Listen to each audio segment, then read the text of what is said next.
by Chandan Singh.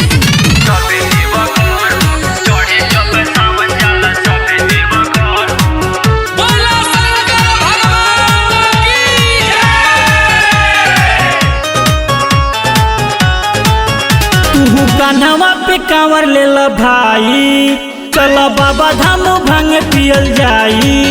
तू कान्हवा पे कांवर ले ला भाई, चलो बाबा धाम भांग पियल जाई। भाई चारों ओरे खाली गूंजे भोले बाबा के लहर हो। भाई चारों ओरे खाली गूंजे भोले बाबा के लहर हो।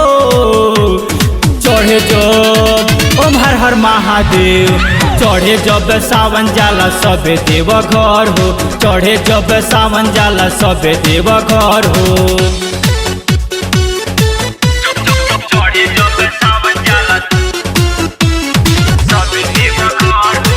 Mix by ARS recording studio तीन बार दा तो कहीं खुशी लगा।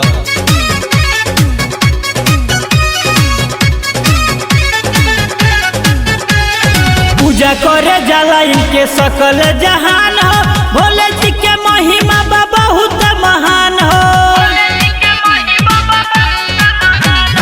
पूजा करे जाला इनके सकल जहान हो।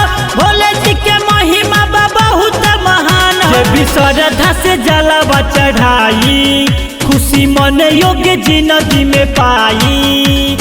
बोले बम के नारा खाली गूंजता ये भाई घर घर में। चढ़े जब ओम हर हर महादेव, चढ़े जब सावन जाला सबे देव घर हो। चढ़े जब सावन जाला सबे देव घर हो।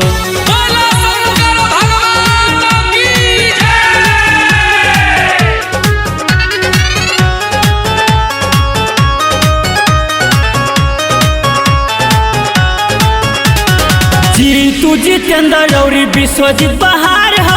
चढ़ता ना भाई देखा सुइया पहाड़ हो। जी तू जितेंद्र और विश्वजीत बहार हो। चढ़ता ना भाई देखा सुइया पहाड़ हो। उनके चरण में सिरवा नेवाई, करे सब केहू भाई हो पुजाई। संजिया विपिन लेके जाता न है गाड़ी भर भर के। चढ़े जब ओम हर हर महादेव, चढ़े जब सावन जाला सबे देव घर हो। चढ़े जब सावन जाला सबे देव घर हो। तू कान्हवा पे कांवर ले ला भाई, चलो बाबा धाम भांग पियल जाई।